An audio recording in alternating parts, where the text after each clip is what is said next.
മനുഷ്യകുലം മുഖാമുഖം നോക്കാൻ പേടിക്കുന്ന അസാധാരണമായ ഒരു കാലത്താണ് നമ്മൾ രണ്ടാളും മുഖാമുഖം നോക്കിയിരിക്കുന്നത്. എല്ലാ പ്രോട്ടോക്കോളും കോവിഡിൻ്റെ എല്ലാ പ്രോട്ടോക്കോളും പാലിച്ചുകൊണ്ടാണ് ഇരിക്കുന്നത്. 87 വയസ്സുള്ള ഡോക്ടർ വല്യത്താൻ സാറിനെ സംബന്ധിച്ചിടത്തോളം ഇത്തരം ഒരു കാലം ജീവിതത്തിൻ്റെ ഏതെങ്കിലും ഒരു സന്ദർഭത്തിൽ അനുഭവിച്ചിട്ടുണ്ടാകും. കാരണം 1930കളും 40കളും ഒക്കെ പകർച്ചവ്യാധികളുടെ ഒരു കാലമായിരുന്നു. അന്നത്തെ ആയുർദൈർഘ്യം ഇന്ത്യയിലെ 30 അല്ലെങ്കിൽ 30 താഴെ എന്നുള്ള നിലയിൽ നിന്നുണ്ട്. അപ്പോൾ ആ കുട്ടിക്കാലത്തെ ഓർമ്മയിലെ പകർച്ചവ്യാധികളുടെ ഭീതിയും ഓർമ്മയൊക്കെ മനസ്സിലുണ്ടാകുമല്ലോ. എങ്ങനെയാണ് ഈ ഇന്നത്തെ രോഗാതുര കാലവും അന്നത്തെ സാഹചര്യവുമായി ഓർമ്മയിൽ വരുന്നത്? ഇതിൽ രണ്ട് വിധത്തിൽ ഇത് നോക്കണം. ഒന്ന്, ഈ മഹാമാരി എന്ന് പറയുന്ന ഇന്നത്തെ സ്ഥിതി, ഇത് മനുഷ്യരാശിക്കൊരു പുതുമയല്ല. ഇപ്പോൾ ഈ ചരകസമയത്ത് നമ്മുടെ ഏറ്റവും പുരാതനമായ ആയുർവേദ ഗ്രന്ഥം, അതിൽ ചരകൻ്റെ കാലത്ത്, അത് 2000 വർഷം മുമ്പേ അദ്ദേഹം ഒരു ജനപദം, ആളുകൾ താമസിക്കുന്ന ഒരു സ്ഥലം, അതിന് വരാവുന്ന ഒരു അവസ്ഥയെപ്പറ്റി വളരെ വിശദമായിട്ട് പറയുന്നുണ്ട്. ജനപദോധ്വംസനം എന്നാണ് അദ്ദേഹം പറയുന്നത്. അത് സാധാരണ സുഖക്കെട്ടുകളല്ല, വയറുകടി, കോളറ, ഇതൊക്കെ പകരുന്ന രോഗങ്ങളാണ്. അങ്ങനെയുള്ള രോഗമല്ല ഇത്. ഈ ജനപദോധ്വംസനത്തിൽ വരുന്നത് എന്താണെന്ന് വെച്ചാൽ, ഒരു വിശേഷിച്ചും അദ്ദേഹം പറയുന്നത് ഭരണാധികാരി, രാജാവിൻ്റെ, അദ്ദേഹത്തിന് മറ്റൊരാളുടെ രാജ്യം പിടിക്കണം, അതിനായിട്ട് യുദ്ധം ചെയ്യണം. ഇത് ദുരാഗ്രഹം കൊണ്ടായിരിക്കും. അപ്പോൾ ആ യുദ്ധം നടത്തണമെന്നുണ്ടെങ്കിൽ കരം പിരിക്കണം ആളുകളുടെ അടുത്തുനിന്ന്, ഒരുപാട് പണം വേണം. അപ്പോൾ കൃഷിയൊക്കെ പിഴയ്ക്കും, ആർക്കും പണമില്ല, ആഹാരമില്ല, ഒടുക്കം ദാരിദ്ര്യമായി, ഭക്ഷണമില്ലാണ്ട് ആളുകൾ മരിക്കുക, പകർച്ചവ്യാധികൾ വരിക. അങ്ങനെ ഇത് വലിയ കലശലായി ഒടുക്കം ജന്തുക്കളും മനുഷ്യരും പക്ഷികളും ഒക്കെ നശിക്കും. അവിടെ ഈശ്വരൻ പോലും അവരെ കൈവിടും എന്നാണ് അദ്ദേഹത്തിൻ്റെ വാക്കുകൾ. അങ്ങനെ വരുമ്പോൾ അതാണ് ജനപദോധ്വംസനം. അതൊരു സുഖക്കേടെന്ന് പറയാൻ പറ്റില്ല. ഇത് സുഖക്കേടിൻ്റെ ഒരു വലിയൊരു ഭീകര അവസ്ഥയാണ്. അത് പണ്ടുകൊണ്ട് ഞങ്ങളുടെയൊക്കെ കാലം വരുമ്പോൾ, ഞാൻ വളർന്നത് തിരുവിതാംകൂറാണ്. തിരുവിതാംകൂർ മറ്റ് സംസ്ഥാനങ്ങളെ അപേക്ഷിച്ച് ആരോഗ്യ നിലവാരം അന്നും കുറേ മെച്ചമാണ്. ബട്ട് നമ്മൾ കൽക്കട്ട എടുക്കുക, ബംഗാൾ, ബ്രിട്ടീഷുകാർ ഭരിക്കുന്ന സ്ഥലം, അവിടെ നടന്നിരുന്ന കോളറ ഫോർ എക്സാമ്പിൾ, അതിനെപ്പറ്റി വളരെ വിശദമായിട്ടുള്ള വിവരങ്ങൾ നമ്മുടെ കയ്യിലുണ്ട്. അവിടെ ഒരാഴ്ചയിൽ 5000 പേര് മരിക്കുക, ഇതൊക്കെ വളരെ സാധാരണയാണ് കാലത്ത്. കോളറ വന്നു, അതാണ് ഏറ്റവും വലിയ പകർച്ചവ്യാധി. എല്ലാ വർഷവും പിന്നെയും വന്നുകൊണ്ടിരിക്കും. അവിടെ മാത്രമല്ല, അവിടുന്ന് ഈ അമ്പലത്തിൽ പോകുന്ന ആളുകൾ പുരിയിൽ പിൽഗ്രിമേജിൽ പോവുക, അവർ വഴി അത് ആ ഈസ്റ്റ് കോസ്റ്റ് മുഴുവനും പടരും.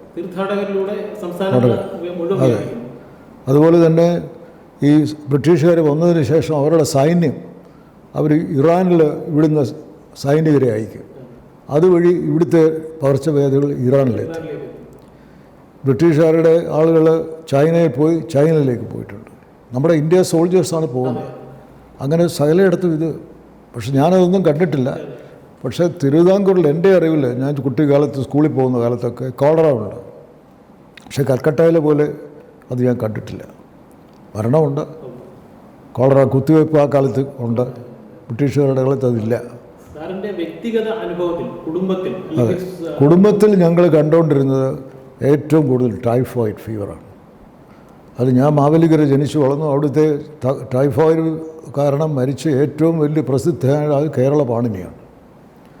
ഞാൻ ജനിച്ചു വളർന്ന സ്ഥലത്തിന് വളരെ തൊട്ടടുത്ത വീടാണ് അദ്ദേഹം. കേരള പാണിനി AR രാജരാജവർമ്മ, അദ്ദേഹം ടൈഫോയിഡ് വന്നാണ് മരിക്കുന്നത്. അപ്പം അന്ന് അവിടുത്തെ ഏറ്റവും, എൻ്റെ അറിവിൽ നമ്മളൊക്കെ കാണുന്ന ഈ കോളറ വന്ന് 1000 പേര് മരിക്കുന്നത് ഞാൻ കണ്ടിട്ടില്ല. ഉണ്ടായിരിക്കാം, ഞാൻ കണ്ടിട്ടില്ല. ഉണ്ട്, പക്ഷെ ആ വലിയ സംഖ്യകൾ ഞാൻ കണ്ടിട്ടില്ല. ടൈഫോയിഡ് ഫീവർ എല്ലായിടത്തും ഉണ്ട്. എൻ്റെ തന്നെ സഹോദരികൾ 2 പേര്, അതെൻ്റെ സ്വന്തം അറിവിലുള്ള കാര്യമാണ്, 3 ആഴ്ചയ്ക്ക് 2 പേര് മരിച്ചു. ഇത് എല്ലാ കുടുംബങ്ങളും കാണും. ആ കാലത്ത് ടൈഫോയിഡിന് ചികിത്സയില്ല. അതിന് പിന്നെ നമ്മൾ ഒരു ഡോക്ടർ പോയി നോക്കുമ്പോൾ എന്തെങ്കിലും ചെയ്യണം. ഇതിന് ചികിത്സയില്ല എന്ന് പറഞ്ഞ് പോകാൻ സാധിക്കില്ല ഒരു ഡോക്ടർക്ക്. അപ്പോൾ അതിനായിട്ട് അന്ന് ചെയ്യുന്നത് വാസ്തവത്തിൽ ഒന്ന് ഈ ടെർപ്പൻറ്റൈൻ വെച്ച് വയറ്റിൽ ഇങ്ങനെ തിരുമുക. ഇതൊക്കെ ഇപ്പോൾ പറഞ്ഞ ആളുകൾ ചിരിക്കും. തൊണ്ടയിലൊരു മാൻഡൽസ് പിഗ്മെൻറ്റ് പുരട്ടുക. ഇങ്ങനെയൊക്കെയുള്ള കാര്യങ്ങൾ കൊടുക്കുക. പിന്നെ പനിക്കുള്ള ഒരു മിക്സ്ചർ കൊടുക്കുക. ഇതൊക്കെ ഉള്ളു ചികിത്സ. അതെ അതെ, ഇതൊക്കെയാണ്. അതുകൊണ്ട് അന്നത്തെ ഒരു മരണനിരക്ക്, ഞാൻ മെഡിക്കൽ കോളേജ് പഠിക്കുമ്പോൾ ജനറൽ ആശുപത്രിയിലാണ് ഞങ്ങൾ പോകുന്നത്. മെഡിക്കൽ കോളേജ് ആശുപത്രി എന്ന് തുടങ്ങിയിട്ടില്ല. അന്ന് ജനറൽ ആശുപത്രിയിൽ 2 വാർഡുകൾ, ഫീവർ വാർഡ്സ് എന്നതിൻ്റെ പേര്. അത് മിക്കവാറും ഒരു 50% പേരും ടൈഫോയിഡ് ഫീവറാണ്. അന്നൊക്കെ ഒരു മരണനിരക്ക് കുറഞ്ഞതൊരു 30-40% പേരും മരിക്കും ടൈഫോയിഡ്. അതെ, അത് അത്ര സാധാരണ വരുന്നത്. അതൊക്കെ നമ്മുടെ ഈ വൈദ്യരംഗത്തെ ഏറ്റവും വലിയ പുരോഗതിയാണെന്ന്. ക്ലോറോമൈസിറ്റിൻ എന്ന് പറഞ്ഞൊരു മരുന്നിന് കണ്ടുപിടിച്ച് അത് അമേരിക്കയിലുണ്ട് അന്ന്, പക്ഷെ നമുക്കിവിടെ കിട്ടില്ല. അതിവിടെ വരുന്നത് ഒരു 3-4 വർഷം കഴിഞ്ഞിട്ടാണ്.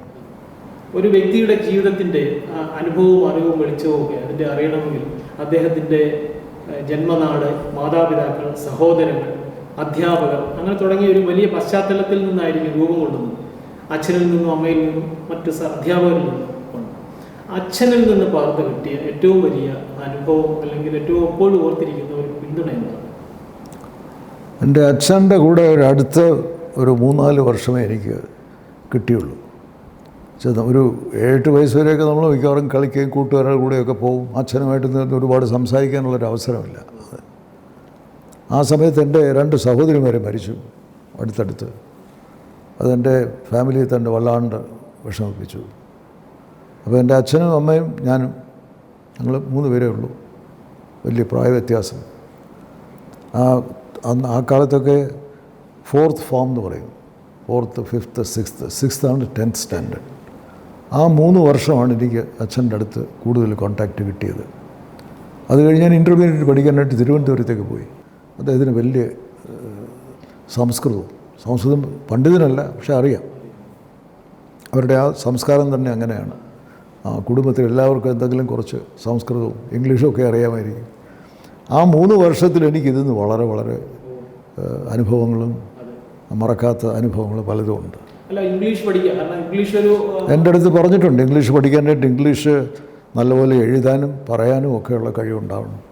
അതിന് അച്ഛൻ്റെ അന്നത്തെ അഡ്വൈസ് എന്താണെന്ന് വെച്ചാൽ, നീ ശരിക്കും പഠിക്കേണ്ടത് ഒന്ന് അഡിസൺസ് സ്പെക്ടേറ്റർ പേപ്പേഴ്സ്. അത് ഈ ഡോക്ടർ ജോൺസൺ ഒക്കെയുള്ള ആ കാലത്ത്, അതായത് 18th century, ആ കാലത്താണ് അഡിസൺസ് സ്പെക്ടേറ്റർ എന്ന് പറഞ്ഞൊരു പേപ്പറുണ്ട്. അവിടെയാണ് അദ്ദേഹത്തിൻ്റെ ലേഖനങ്ങൾ. അഡിസൻ്റെ സ്റ്റൈൽ വളരെ നല്ലതാണ്, അത് വായിച്ച് പഠിക്കണം. സ്റ്റൈൽ. രണ്ടാമത്തേത് ഒളിവർ ഗോൾഡ്സ്മിത്തിൻ്റെ വിക്കാർ ഓഫ് വേക്ക്ഫീൽഡ്, സ്റ്റൈൽ. മൂന്നാമത്തേത് ന്യൂ ടെസ്റ്റമെൻറ്റ്.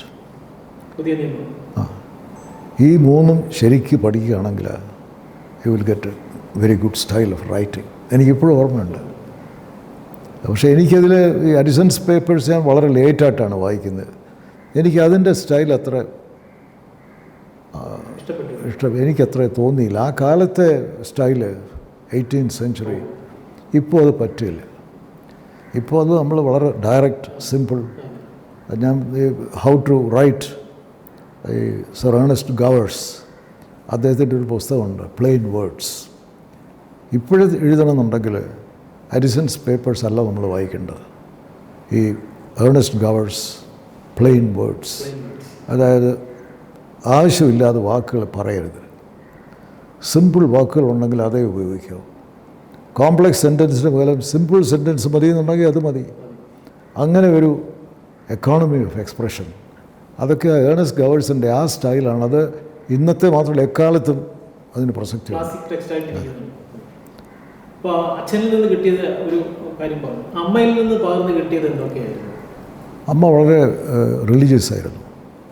നമ്മുടെ പുരാണങ്ങളിലെ രാമായണം, ഭാഗവതം, മഹാഭാരതം, ഇതിലുള്ള എനിക്ക് നല്ല അറിവുണ്ട്. അതിൽ എല്ലാം അതിന് തുടക്കം അമ്മയെന്നാണ്. അമ്മയ്ക്ക് നല്ല അറിവുണ്ടായിരുന്നു. ഞാനൊരിക്കലത് പലപ്പോഴും നോക്കിയിട്ടുണ്ട്. ഒരിക്കൽ ആ അറിവിൻ്റെ ആഴം എത്രയുണ്ടെന്ന്. ഞാനൊരിക്കൽ സ്കൂളിൽ പഠിക്കുമ്പോൾ AR രാജരാജവർമ്മയുടെ ഒരു ഭാഷാഭൂഷണം എന്ന് പറഞ്ഞൊരു പുസ്തകമുണ്ട്. അതിൽ ഈ അലങ്കാരങ്ങളെ പറ്റിയാണത്, ശബ്ദാലങ്കാരങ്ങൾ, അതിനെപ്പറ്റി അപ്പോൾ എല്ലാ അലങ്കാരത്തിനും ഒരു ഉപമ, ഉൽപ്രേക്ഷ, ഇതൊക്കെ പറയുമ്പോൾ അതൊരു നല്ലൊരു ശ്ലോകം കാണും, ഉദാഹരണം, വളരെ ഭംഗിയുള്ള ശ്ലോകങ്ങൾ. അപ്പോൾ അത് ഞാൻ വായിക്കുമ്പോൾ അതിൽ ഒരു ശ്ലോകമുണ്ട്. അത് മല്ലന്മാർ കിടിവാൾ, ജനത്തിനരജൻ, മീനാങ്കൻ ഏണാക്ഷിമാർക്ക്, ഇല്ലത്തിൽ സഹി വല്ലവർക്ക് അരി കലർക്ക നന്ദനോ നന്ദനൻ, കാലൻ കംസന്, ദേഹികൾക്ക് ഹേ വിരാട്, ജ്ഞാനിക്ക് തത്വം പരം, മൂലം വൃഷ്ണികുലത്തിനെന്ന് കരുതി മാലോകര കണ്ണനെ. അതായത് കൃഷ്ണനും ബലരാമനും കൂടെ കംസൻ വിളിച്ചു വരുത്തിയതാണ് അവരെ കൊല്ലാനായിട്ട്, ചതിച്ചു കൊല്ലാൻ.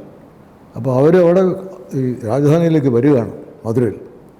അപ്പോൾ കംസൻ ഇവരെ ഉപദ്രവിക്കാനായിട്ട് ആനയുണ്ട്, അല്ലെങ്കിൽ മല്ലന്മാരുണ്ട്, ഇങ്ങനെ പല ഏർപ്പാട് ചെയ്ത് വെച്ചിട്ടുണ്ട്. അവരൊക്കെ ഈ രണ്ട് കുട്ടികളെ കാണുമ്പോൾ പലതരത്തിലാണ് കാണുന്നത്. അതാൻ വിവരിക്കുകയാണ് ഈ ശ്ലോകത്തിൽ. നല്ല ശ്ലോകം, വായിക്കാനും കേൾക്കാനും ഒക്കെ. അപ്പോൾ ഇത് ഞാൻ ചൊല്ലിയിട്ട് അമ്മയെടുത്ത് പറഞ്ഞു, അമ്മ ഇത് എത്ര നല്ല ശ്ലോകമായത്. അപ്പോൾ അമ്മ പറഞ്ഞു, ഇത് കുഞ്ഞ് ഇത് ഭാഗവതത്തിലെ ശ്ലോകമാണ്. ഞാൻ പറഞ്ഞു, ഇത് ഭാഗവതത്തിൽ, ഇത് കവന എൻ്റെ കയ്യിലുണ്ട് ഈ ഭാഷാഭൂഷണം. അപ്പോൾ നമ്മൾ എഴുന്നേറ്റ് പോയി. ഒരു 10 മിനിറ്റ് കഴിഞ്ഞപ്പോൾ ഭാഗവതമായിട്ട് വന്നു. ഇതൊന്ന് വായിച്ച് നോക്കിയേ. അപ്പോൾ അതിൽ പറയുന്നത് ഇതാണ്: മല്ലാനാമ ശരീർ നൃണാം നരവര സ്ത്രീണാം സ്മരവോ മൂർത്തിമാൻ. ഇത് ഭാഗവതത്തിലെ ശ്ലോകമാണ്. അത് കേരള പാണിനി അത് തർജ്ജമ ചെയ്ത് ഇതിലെഴുതിയതാണ്. അപ്പോൾ ഇങ്ങനെ അമ്മയുടെ എനിക്ക് ഒരുപാട് അനുഭവങ്ങളുണ്ട്. കഥകൾ പഠിക്കുക, അത് വലിയൊരു എഡ്യൂക്കേഷനുള്ളത്. ഈ രണ്ടുപേരിൽ നിന്നും എനിക്ക് ഒരുപാട് കൊണ്ട്.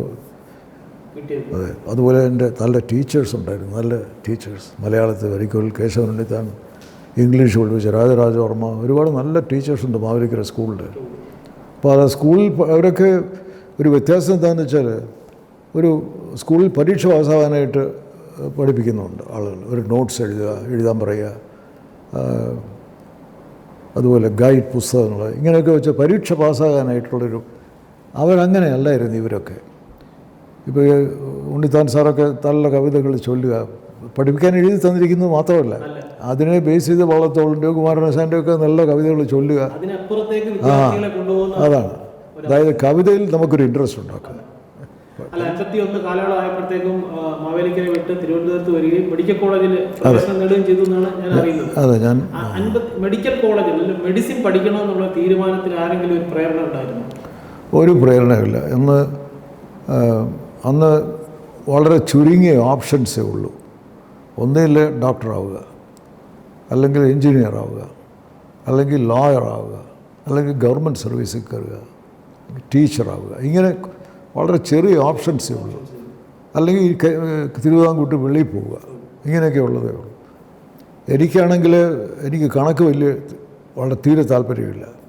അതുകൊണ്ട് ടെക്നോളജി അത് മുഴുവൻ എനിക്ക് വേണ്ട. പിന്നെ എനിക്ക് സാഹിത്യമൊക്കെ വലിയ ഇൻട്രസ്റ്റാണ്. പക്ഷേ സാഹിത്യത്തിൽ നിന്നൊരു ഫ്യൂച്ചറില്ല. ടീച്ചറാവുക, അതേ ഉള്ളൂ, വേറെ ഒന്നുമില്ല. അങ്ങനെയാണ്. അപ്പോൾ മെഡിസിനിൻ്റെ ഒരു വലിയ കാരണം അവർ പഠിച്ചിട്ടുണ്ട്, മെഡിസിൻ പഠിച്ചത്. അത് കഴിഞ്ഞ് വേറൊരു ഡോക്ടറും ഉണ്ടായിട്ടുണ്ട്. അദ്ദേഹത്തിൻ്റെ ഒരു നെവ്യൂ തിരുവല്ലയിലുണ്ടായിരുന്ന ഒരു ഡോക്ടർ. അങ്ങനെ 2-3 തലമുറയിൽ ഞങ്ങളുടെ കുടുംബത്തിലൊരു ഡോക്ടറുണ്ട്. അങ്ങനെയാണെന്നാൽ ഡോക്ടർ ആയിക്കളയാം. അതെ, അല്ലാണ്ടൊരു വളരെ ആലോചിച്ചെടുത്ത ഒരു തീരുമാനമൊന്നും അല്ല. അങ്ങനെയാണ്.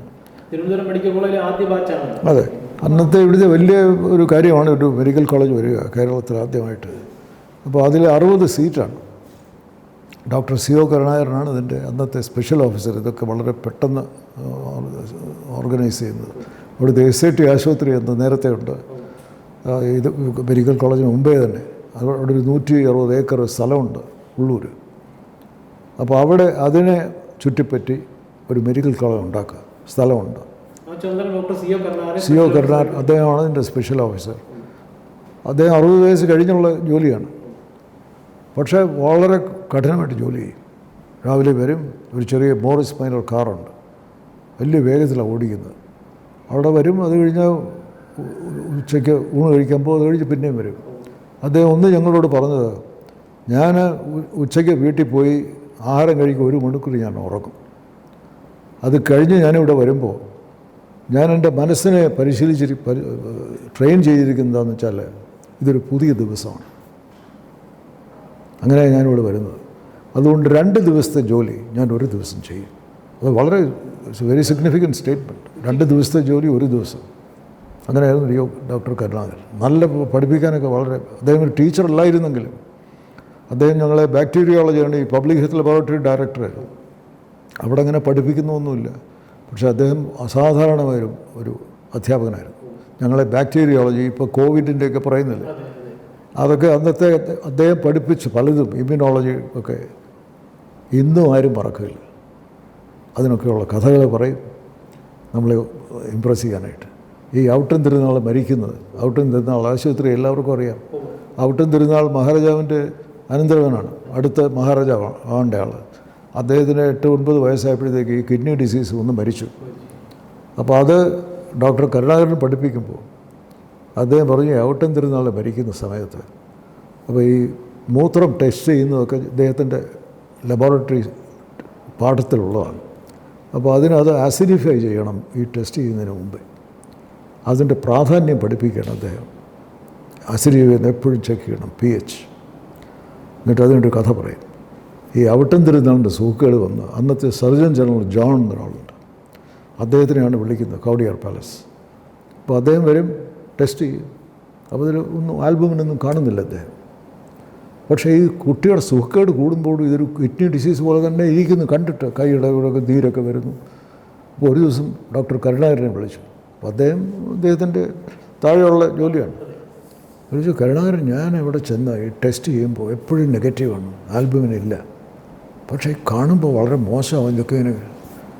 അപ്പോൾ ഡോക്ടർ കരുണാകരൻ ചോദിച്ചു, sir, did you acidify the urine? Then I remember, ഞങ്ങൾ ആരും മറക്കില്ല, the surgeon general collapsed. He was very great teacher. Nobody will ever forget. ഇന്ന് എത്രയോ വർഷം കഴിഞ്ഞിരിക്കുന്നു. അതേപോലെ തന്നെ ഒരു ഓർമ്മയിൽ സ്ഥിരമായിട്ടൊരു അധ്യാപകൻ കാണുമല്ലോ, മെഡിക്കൽ കോളേജിൽ നിന്ന് പഠിപ്പിച്ചുകൊണ്ടിരുന്നത്. എനിക്ക് അങ്ങനെയുള്ള വലിയ ടീച്ചേഴ്സ് വി ഹാഡ്. എനിക്ക് 2 പേരെ പ്രത്യേകിച്ചും എനിക്ക് ഓർമ്മയുണ്ട്. ഒന്ന് ഡോക്ടർ തങ്കവേലു, പത്തോളജി. അദ്ദേഹം തമിഴനാണ്. 1953 ഞങ്ങൾ 3rd ഇയർ ആകുമ്പോൾ അദ്ദേഹമാണ് പഠിപ്പിക്കുന്നത് പത്തോളജി. അദ്ദേഹം ഒരു വലിയ ടീച്ചറാണ്. അതായത് ഒരു ഉദാഹരണം പറയുകയാണെങ്കിൽ, ഒരു ദിവസം അദ്ദേഹം ക്ലാസ്സിൽ വന്ന് ചോദിച്ചു, ഈ പഴുപ്പ്, ഞാൻ പത്തോളജി പഠിപ്പിക്കേണ്ട ആദ്യത്തെ ഒരു പാഠമാണ്. അന്നൊക്കെ പഴുപ്പ് വളരെ സാധാരണമാണ്. ഒരു ആശുപത്രി, ഒരു വാർഡിൽ ചെന്ന് കഴിഞ്ഞാൽ ഒരു 10 പേഷ്യൻസ് കാണും. ആൻറ്റിബയോട്ടിക്സൊന്നും അങ്ങനെ ഇല്ല. അപ്പോൾ ഈ പഴുപ്പിൻ്റെ റിയാക്ഷൻ എന്താ എന്ന് ചോദിച്ചു. അപ്പോൾ അതിന് ഒരു ആസിഡ് എന്നൊരാൾ പറയും, ആൽക്കലി ന്യൂട്രൽ എന്ന് വേറൊരാൾ പറയും, ഇങ്ങനെ അതും ഇതുമൊക്കെ പറയും. ഞങ്ങൾക്ക് ആർക്കും അറിഞ്ഞോളാം വാസ്തവത്തിൽ. പക്ഷേ ഇതൊക്കെ കഴിഞ്ഞപ്പോൾ അദ്ദേഹം അതൊക്കെ വളരെ ക്ഷമയോടുകൂടി കേട്ടു. എന്നിട്ട് പറഞ്ഞു, you have told me all these, but you know, I know what you will do. Evening you will go to the library, you will take the books, you will look at the references to see what is the answer. There is a better way to find the answer. And that is, when you go to the ward tomorrow, you take litmus paper with you. Everybody knows litmus paper, red and blue litmus. You take that with you. You go to the patient and you check. If the blue becomes red, then you know it is acid. If red becomes blue, you know it is alkaline. And then you look at the pus report will be there on the chart. You look at that. What does it say? Some organism will be written there. And you will slowly find there is a correlation between that organism and this reaction. You will find the answer yourself. That's the way to find the answer. This is a very profound way of teaching. That is accurate observation and inference from that. സ്വയം നിരീക്ഷണത്തിലൂടെ നമ്മുടെ മനസ്സിനെ ഉപയോഗിക്കുക, അതാണ് അത് ചെയ്യുന്നത്. Using your mind. മറ്റേത് വെറുതെ പുസ്തകം നോക്കി പറഞ്ഞു, you are not using your mind. But here you are using your mind. That is education, medical education. He was a great teacher. He was വേറൊരു വലിയൊരു ടീച്ചർ എന്ന് ഞാൻ പറയുന്നത് ഡോക്ടർ കൃഷ്ണൻ തമ്പി. ഞങ്ങളെ കമ്മ്യൂണിറ്റി മെഡിസിൻ പഠിപ്പിച്ച ആളാണ്. അദ്ദേഹത്തിന് തിരുവിതാംകൂർ ഗവൺമെൻറ് ജോൺസ് ഹോപ്കിൻസിൽ അയച്ച് പബ്ലിക് ഹെൽത്ത് അദ്ദേഹം അവിടെ പഠിച്ചു. ഇതൊക്കെ മറ്റ് ഒരു സംസ്ഥാനത്തും അങ്ങനെ ചെയ്തതെന്ന് എനിക്കറിഞ്ഞൂടാ. ഇവിടുന്ന് ഡോക്ടർ എം കെ ഗോപാലുള്ള എൻ്റെ അമ്മാവനെ പറഞ്ഞയച്ചു. 2 പേരെ മെഡിസിൻ പഠിക്കാൻ എഡിൻബറോയിൽ അയച്ചു. തിരുവിതാംകൂർ ഒരു ചെറിയ സംസ്ഥാനമാണ്. അവരെ മെഡിസിൻ പഠിക്കാനായിട്ട് 2 പേരെ അവിടെ അയച്ചു. 2 പേരെ പബ്ലിക് ഹെൽത്ത് പഠിക്കാനായിട്ട് ആ കാലത്ത്. വേറെ ഒരിടത്തും ഒന്നും ചെയ്തു കാണില്ല. ഒന്ന് ഡോക്ടർ കൃഷ്ണൻ തമ്പിയാണ്. അദ്ദേഹം അവിടെ പോയി പഠിച്ച് ഇവിടെ വന്ന് ഞങ്ങളെ പഠിപ്പിക്കുമ്പോൾ അദ്ദേഹം പബ്ലിക് ഹെൽത്ത് ഡിപ്പാർട്ട്മെൻറ്റിലായിരുന്നു. മെഡിക്കൽ കോളേജ് തുടങ്ങിയപ്പോൾ ഞങ്ങളുടെ പ്രൊഫസറായിട്ട് വന്നു. ഒരു കാര്യം പ്രത്യേകിച്ച് ഞാൻ പറയും, ഈ മെൻ്റൽ ഹെൽത്ത് അതായത് ഞങ്ങളൊക്കെ അവിടെ പഠിക്കുമ്പോൾ ഈ ഊളംപാറ ഒരു അസൈലമായിട്ടാണ് വെച്ചിരിക്കുന്നത്. അതൊക്കെ ഇപ്പോൾ പറയുന്നതാണ്. അന്നൊക്കെ അതൊരു ഭ്രാന്താശുപത്രി. അതൊരു ആരും അങ്ങോട്ട് പോവുകയില്ല, ഡോക്ടർമാർ പോവില്ല. ഒരാൾ അതിനകത്ത് അഡ്മിറ്റ് ചെയ്താൽ പിന്നെ അയാൾ മരിച്ചിട്ടേ വെളിയിൽ വരുള്ളൂ. ചികിത്സയൊന്നുമില്ല, മരുന്നുകളുമില്ല. അങ്ങനെയുള്ളൊരു സ്ഥലമാണ്. ഡോക്ടർ കൃഷ്ണൻ നമ്പിയാണ് ആദ്യമായിട്ട് പറയുന്നത് മെൻ്റൽ ഹെൽത്ത്. ആദ്യമായിട്ട് ഞങ്ങൾ കേൾക്കുന്ന വാക്ക് കേൾക്കുന്നത് മെൻ്റൽ ഹെൽത്ത്. മറ്റതെല്ലാം ഇങ്ങനെയുള്ള അസൈലം, ഊളംപാറ, അതായത് വളരെ ഒരു മോശമായിട്ടുള്ള ആ കുടുംബത്തിന് തന്നെ ഒരു വിഷമം. അങ്ങനത്തെ അത് മാറി ഒരു civilised way of looking at this.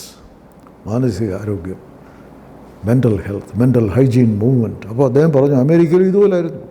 ഈ 19ാം നൂറ്റാണ്ടിലേക്ക് ഒരാളെ സെൻറ്റ് എലിസബത്ത് ഹോസ്പിറ്റൽ 2000 ബെഡ്സ് ഉണ്ട്. അതിനകത്ത് കൊണ്ട് ഇട്ട് കഴിഞ്ഞാൽ തീർന്നു. പിന്നെ ജീവിതത്തെ അവരെ കാണുകയില്ല. ഉണ്ട്. അതാണ് അമേരിക്ക ഇത് കണ്ടിട്ട് ഒരു പേഷ്യൻ്റ് അയാളെ അവിടെ ഇതുപോലെ അഡ്മിറ്റ് ചെയ്തു. അയാൾക്ക് ഏതോ ചെറിയ താൽക്കാലികമായിട്ട് എന്തോ ഒരു തകരാറ് വന്നതാണ്. അയാൾ അവിടുന്ന് രക്ഷപ്പെട്ടു. അയാൾക്ക് നല്ല ഓർമ്മയുണ്ട്, നല്ലപോലെ എഴുതും. അയാളൊരു പുസ്തകം എഴുതി, A mind that found it self. ആ പുസ്തകം വായിക്കുമ്പോഴാണ് ആളുകൾക്കൊക്കെ മനസ്സിലാവുന്നു ഇത് വലിയ ഭയങ്കരമാണ്, നമ്മൾ ഇത് ചെയ്യാൻ പാടില്ല, നമ്മൾ അങ്ങനൊരു പബ്ലിക് അവെയർനെസ്. അപ്പോൾ ഡോക്ടർ കൃഷ്ണൻ നമ്പി പറഞ്ഞു അതിനോടുകൂടിയാണ് ഈ mental hygiene movement in America തുടങ്ങുന്നത്. അപ്പോൾ 1934 മാവേലിക്കരയിൽ ആരംഭിച്ച ജീവിതത്തിൽ 57 തിരുവനന്തപുരം മെഡിക്കൽ കോളേജിൽ പൂർത്തിയാക്കുകയാണ്. അതെ. തുടർന്നുള്ള പഠനത്തിന് എന്തായിരുന്നു തീരുമാനം? കാരണം കാർഡിയാക് സർജറി ഇല്ല, അന്ന് എനിക്ക് കാർഡിയാക് സർജറി ഒന്നും ആലോചനയില്ല മനസ്സിൽ. ഒരു സർജൻ ആവണം. ആ കാലത്തൊരു സർജൻ ആകണമെന്നുണ്ടെങ്കിൽ തിരുവനന്തപുരം നമ്മുടെ കേരളത്തിൽ പോസ്റ്റ് ഗ്രാജുവേറ്റ് MS ഒന്നുമില്ല. MBBS തുടങ്ങിയിട്ടേ ഉള്ളൂ. അതുകൊണ്ട് മദ്രാസിൽ പോകണം, ബോംബെ പോകണം. അവിടെയൊക്കെ പോയാൽ നമുക്ക് സീറ്റൊന്നും കിട്ടില്ല, വളരെ പ്രയാസമാണ് കിട്ടുന്നത്. അതുകൊണ്ട് സർജൻ ആവണമെന്നുണ്ടെങ്കിൽ പോയി FRCS പാസ്സാവണം. FRCS ആണ് ആ കാലത്ത്. ഇന്നും അതിന് വലിയൊരു വിലയുണ്ട്, പോസ്റ്റ് ഗ്രാജുവേറ്റ് സ്പെഷ്യലൈസേഷൻ.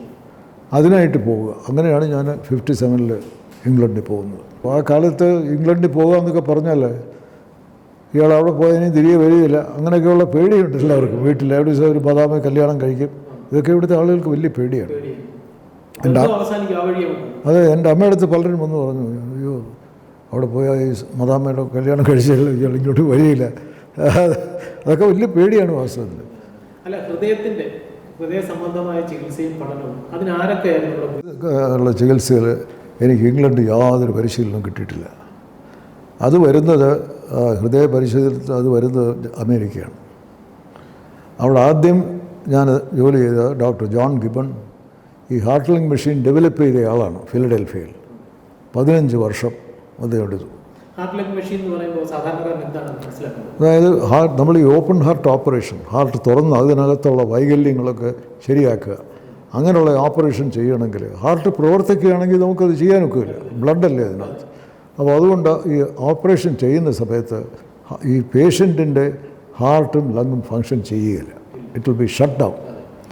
അതേസമയം ആ 2 ഫങ്ഷൻസും, അതായത് രക്ത സർക്കുലേഷൻ, രക്തത്തിൽ ഓക്സിജൻ കലർത്തുക, അങ്ങനെയുള്ള 2 കാര്യങ്ങൾ അത് ചെയ്യാനായിട്ടൊരു മെഷീൻ ഉണ്ടാക്കും. അതിൽ ഹാർട്ടിനും ലങ്സിനും ഫങ്ഷൻ ചെയ്യുന്ന 2 ഭാഗമുണ്ട്. ആ ഹാർട്ട് ലങ് മെഷീൻ ഡെവലപ്പ് ചെയ്യുന്നതാണ് ഈ ഓപ്പൺ ഹാർട്ട് സർജറി. അതുണ്ടെങ്കിലേ ചെയ്യാൻ പറ്റുള്ളൂ. അത് ഡെവലപ്പ് ചെയ്തത് ജോൺ ഗിബണാണ്. വളരെ പ്രയാസമാണത്. ഇന്ന് അത് വന്നത് കാരണം എത്രയോ മില്യൺസ് അവർക്ക് ജീവൻ തിരിച്ചു കിട്ടിയ അങ്ങനെയുള്ള അദ്ദേഹത്തിൻ്റെ കൂടെ ഒരു വർഷം ഞാൻ അവിടെ ചെന്നു. ഞാൻ ഗവേഷണം ചെയ്യുമായിരുന്നു. പക്ഷേ അദ്ദേഹത്തിനെ കാണാനും സംസാരിക്കാനും അവരെങ്ങനെ ജീവിക്കുന്നു, എങ്ങനെ ആലോചിച്ചു, അവരുടെ ചിന്തകൾ എങ്ങനെയാണ്, അതൊക്കെ അതൊക്കെ വലിയൊരു വിദ്യാഭ്യാസമാണ്. ഇങ്ങനെ ഒരാളെ നേരിട്ട് കണ്ട് അത് വലിയൊരു ഭാഗ്യമാണ് വാസ്തവത്തിൽ. അതാണ് എൻ്റെ ആദ്യത്തെ. അങ്ങനെയാണ് ഈ ഓപ്പൺ ഹാർട്ട് സർജറി ഉണ്ട് അത് മനസ്സിലാവുന്നത്. പക്ഷെ അവിടെ ഈ ഓപ്പൺ ഹാർട്ടിന് പോകാൻ സ്പെഷ്യലൈസ് ചെയ്യാമെന്ന് എനിക്ക് തോന്നുന്നത് ഈ ഓർമ്മയാണ്. അങ്ങനെയാണ് രണ്ടാമത് ഞാൻ പോകുന്നത്. അല്ല, ഇംഗ്ലണ്ടിലെ പഠനകാലത്തെ കുറിച്ച് ഒരിക്കൽ പറഞ്ഞു. ഇംഗ്ലണ്ടിൽ വെച്ചാണ് ആദ്യമായിട്ട് ഡാവിഞ്ചിയുടെ ചിത്രങ്ങൾ കണ്ടത്. അതെ, ഹൃദയത്തിന്റെ ചിത്രങ്ങൾ. അതായത് വില്യം ഹാർവി രക്തചംക്രമണത്തെ കുറിച്ചൊക്കെ പരാമർശിക്കുന്നതിനും 400 കൊല്ലം മുമ്പ് ഡാവിഞ്ചി എന്തായിരുന്നു ഡാവിഞ്ചി കണ്ടെത്തിയത്? അന്ന് എനിക്ക് മെഡിക്കൽ ഹിസ്റ്ററിയിൽ കുറേ താല്പര്യം പണ്ടേ ഉണ്ട്. വില്യം ഹാർവി സർക്കുലേഷൻ കണ്ടുപിടിച്ചത്, ഇങ്ങനെയുള്ള പല ജോൺ ഹണ്ടറുടെ കണ്ടുപിടുത്തങ്ങൾ. എനിക്ക് പണ്ട് മുതൽ ഇവിടുത്തെ എൻ്റെ മെൻ്റൽ ഹെൽത്തിൻ്റെ കാര്യം പറഞ്ഞ് ഞാനപ്പോൾ ആ പുസ്തകം ക്ലിഫോർഡ് വിറ്റിംഗം ഗേഴ്സ്, എനിക്ക് അന്ന് പണ്ട് മുതലേ മെഡിക്കൽ ഹിസ്റ്ററി, കണ്ടുപിടുത്തങ്ങളുടെ ചരിത്രം, അതിൻ്റെ പുറകിലുള്ള ചിന്ത എന്തായിരുന്നു, എങ്ങനെയാണ് അത് ചെയ്തത്, ഇതെനിക്ക് പണ്ടും ഉണ്ടായി ഇൻട്രസ്റ്റ്. അപ്പോൾ ഈ ഞാനിവിടെ പഠിക്കുന്ന കാലത്ത്, അനാറ്റമി പഠിക്കുന്ന കാലത്ത് ആണ് ഞാൻ ഈ ഡാവിഞ്ചിയുടെ പിക്ചേഴ്സ് അറിയുന്നത്. ഇംഗ്ലണ്ടിൽ ചെന്ന് കഴിഞ്ഞാൽ റോയൽ കോളേജിൽ കോഴ്സ് അറ്റൻഡ് ചെയ്യുമ്പോൾ അവിടുത്തെ നമ്മുടെ ബോൺ, ജോയിൻറ്റ്സ്, അതിൻ്റെയൊക്കെ ഹാർട്ട്, ഇതിൻ്റെയൊക്കെ അനാറ്റമി പഠിപ്പിക്കും വേണം ഈ ഡാവിഞ്ചിയുടെ. അങ്ങനെയാണ് ഞാൻ ആദ്യം കേൾക്കുന്നത്. വിൻസർ കാസിൽ ഇതിൻ്റെ ഒറിജിനലുണ്ട്. അതിൽ അദ്ദേഹത്തിൻ്റെ കുറേ അദ്ദേഹം തന്നെ ഡിസെക്റ്റ് ചെയ്തിട്ടുണ്ടായിരുന്നു. ഇത് മാത്രമല്ല, അദ്ദേഹം ഈ മെഷീൻസ്, ഇന്നത്തെ വലിയ മെഷീൻസ് പലതും, ട്രാക്ടേഴ്സ്, അതൊക്കെ അദ്ദേഹം വരച്ചിട്ടുണ്ട്. വളരെ ആക്യുറേറ്റ് എൻജിൻസ്, അങ്ങനെ ഒരുപാടുണ്ട്. എഞ്ചിനീയറിംഗ് ഡ്രോയിങ്സ് ഉണ്ട് ഡാവിഞ്ചിയുടെ. ഇത് ഹൃദയം, അത് അദ്ദേഹത്തിൻ്റെ ഒരു എല്ലാം അറിയാവുന്ന ഒരു സർവജ്ഞൻ വേണമെങ്കിൽ പറയാം. അങ്ങനത്തെ ഒരു മനുഷ്യനായിരുന്നു അദ്ദേഹം. അത്രയും വിശദമായിട്ട് പറഞ്ഞു. 4 അറയുണ്ട്, അത് കാണാം. ഇപ്പോൾ നമ്മുടെ ഉണ്ട്, അതിൽ വാൽവുകൾ വരച്ചിട്ടുണ്ട്, അതൊക്കെ ഉണ്ട്, വളരെ ആക്യുറേറ്റ്. നമുക്കിപ്പോൾ ഇവിടുത്തെ ആയുർവേദത്തിൽ ഹൃദയം പറയുന്നുണ്ട്, ചരകൻ ഹൃദയത്തിനെ പറ്റി സുശ്രുതം പറയുന്നുണ്ട്. പക്ഷേ അതിൻ്റെ ഇൻറ്റീരിയർ ഒന്നും പറയുന്നില്ല. ഒരു കൂമ്പ് പോലെ ഇരിക്കുന്നു, അതിനകത്ത് രക്തമുണ്ട്, അതിനെന്തെങ്കിലും തകരാറ് വന്ന് ഇയാൾ മരിക്കും, അതൊക്കെ ഉണ്ട് അതിൽ. പക്ഷേ ഇതുപോലെ 4 അറകളുണ്ട്, അതിൽ വാൽവുണ്ട്, അതൊന്നുമില്ല. ഇന്നത്തെ മെഡിക്കൽ വിദ്യാർത്ഥികൾ അത്ഭുതപ്പെടുന്നതാണോ ഡാവിഞ്ചിയുടെ ചിത്രങ്ങളും അതിൻ്റെ പരാമർശവും? ഇന്നത്തെ വിദ്യാർത്ഥികൾ ഡാവിഞ്ചി ആരാണെന്ന് പോലും അറിയില്ലല്ലോ. ആ മെഡിക്കൽ ഹിസ്റ്ററിയിൽ ആർക്കും ഒരു താല്പര്യമില്ല ഈ കാലത്ത്. അതൊക്കെ ഒരു വളരെ കഷ്ടമെന്നേ പറയാൻ പറ്റുള്ളൂ. അവർക്കാണ് ഇതിൻ്റെ നഷ്ടം. നമ്മളൊരു താല്പര്യം എടുക്കുകയാണെങ്കിൽ ഒരു പരീക്ഷ പാസ്സാകാനായിട്ടുള്ള പഠിത്തം, ഞാൻ നേരത്തെ പറഞ്ഞല്ലോ, MBBS പരീക്ഷ ഒരുപാടുണ്ട്. ആ പരീക്ഷ പാസ്സാകാനായിട്ട് പഠിക്കുന്ന ആളുകളുണ്ട്, അവരും ഡോക്ടറാവും. പക്ഷേ അതിന് കഴിഞ്ഞിട്ട് മറ്റുള്ള പോകുന്ന ആളുകളുണ്ട്. അവരാണ് വാസ്തവത്തിൽ കോൺട്രിബ്യൂഷൻസ് ചെയ്യുന്നത്, കണ്ടുപിടുത്തങ്ങൾ ഉണ്ടാക്കുന്നത്. പുരോഗതി അവരുന്നാണ് വരുന്നത്, ഈ 10% പേര്. അത് വെസ്റ്റേൺ കൺട്രീസിലും അങ്ങനെ തന്നെയാണ്. ഈ ഹൃദയത്തെക്കുറിച്ച് പറഞ്ഞതുകൊണ്ട് ഞാൻ ചോദിക്കുകയാണ്, ഇപ്പോൾ ഹൃദയം എന്നുള്ളത് മനുഷ്യനെ സംബന്ധിച്ചിടത്തോളം വലിയൊരു പ്രശ്നത്തിൻ്റെ തുടക്കക്കാരനായിട്ടാണ് കാണുന്നത്. എല്ലാവർക്കും ഹൃദയത്തിൻ്റെ എന്തെങ്കിലും ഒരു പ്രശ്നം ഉണ്ടാകുന്നുണ്ട്. ആരോഗ്യത്തോടെ ഹൃദയം സൂക്ഷിക്കാൻ എന്ത് ചെയ്യണം? ഏറ്റവും പ്രധാനം 2 കാര്യങ്ങളാണ്. ഒന്ന് ആക്ടിവിറ്റി, വ്യായാമം, റെഗുലർ. അതുപോലെ തന്നെ ഈ ഹാബിറ്റ്സ്, സ്മോക്കിംഗ്, സബ്സ്റ്റൻസ് അബ്യൂസ്, അങ്ങനെയുള്ള കാര്യങ്ങൾ. അതായത് അത് there is no place for it. പിന്നെ ആഹാര കാര്യത്തിൽ നമ്മൾ ഒരുപാട് ഓവർ വെയിറ്റ് വരിക, ഒരുപാട് വലിച്ചു വാരി തിന്നുക, അങ്ങനെയുള്ള കാര്യങ്ങൾ. ഇത് 3 ശ്രദ്ധിക്കുകയാണെങ്കിൽ ഇതെല്ലാം നമ്മുടെ കൺട്രോളിലുള്ള കാര്യങ്ങളാണ്.